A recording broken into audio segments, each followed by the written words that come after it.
ஆற்றவும் கற்றார் அறிவுடையார் அத்துடையார் நாட்டிசையும் செல்லாத நாடில்லை அந்நாடு வேற்று நாடு ஆகார் தமதேயாம் ஆயினால் ஆற்றுநாம் வேண்டுவது இல்லை.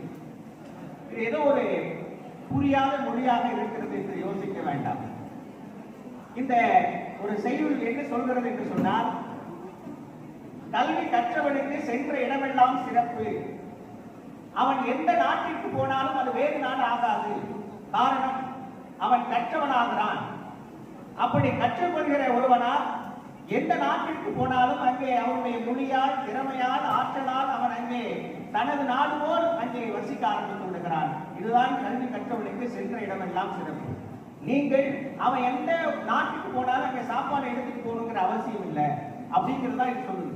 இன்றைக்கு இங்கு இருக்கக்கூடிய, இங்கு அமர்ந்திருக்கிற ஒவ்வொருவரும் கல்வியால் தான் இந்த நிலையில் இங்கே இருக்கிறோம் என்பதை இங்கு இருக்கக்கூடிய இளைஞர்கள் அனைவரும் உணர வேண்டும் என்பதற்காகத்தான் இந்த செய்தியை நான் குறிப்பிடுகிறேன்.